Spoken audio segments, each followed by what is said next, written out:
Hello and welcome back. This is Steve from SkiCoachingOnline, and in this video we're going to look at 3 ways you can help get from a snowplow into some parallel skis.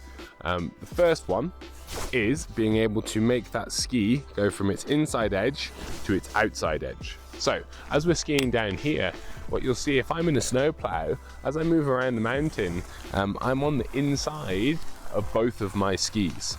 Okay, so the first tip is try and make your snowplow a bit smaller, and what that will do is you go around the corner with this inside foot, the one that's a bit lighter, try flexing that leg and seeing if you can roll from your big toe onto your little toe.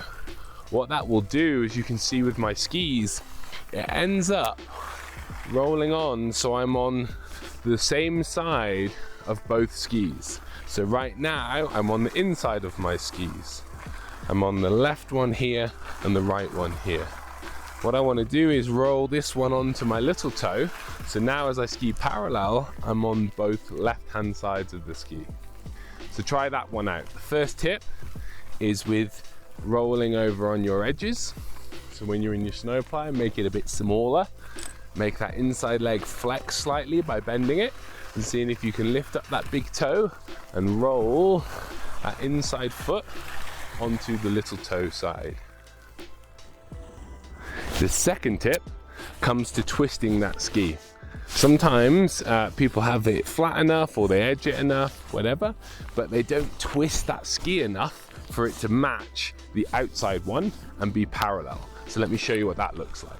So as I'm skiing down here in my snowplow, I'm twisting that left foot a lot. This right one's kind of just hanging out and not really doing much. So what we want to try to do is with my knees, I want them to point them the same direction at the end. So with this left one here, I bend it and I actually try to point my knee over to the same side of the hill that I'm pointing that one there on the outside. So the way I think about it is, if this run was lined with trees down the side, what I'm trying to do is point both of my knees at the trees. And what we'll feel is with that inside leg, it's lighter and that knee is nice and soft because it's bent, but you really have to point it. And it really feels like you have to bend that knee a lot and angle it towards where the trees would be. So remember, point your knees to the trees. Inside leg is bent.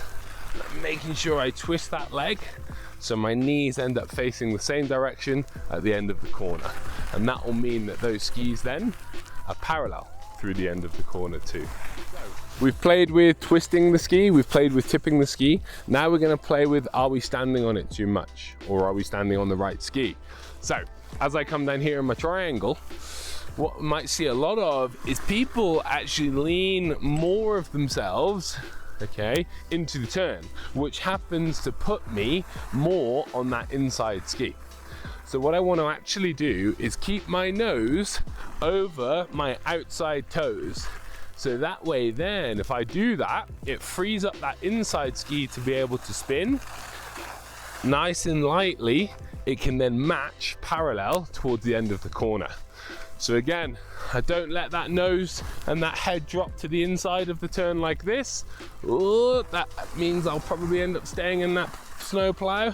What I want to do is keep that nose over the outside toes, makes that inside foot nice and light, makes it way easier then to spin those skis together and point them the same direction at the end of the corner and ski in a parallel skis.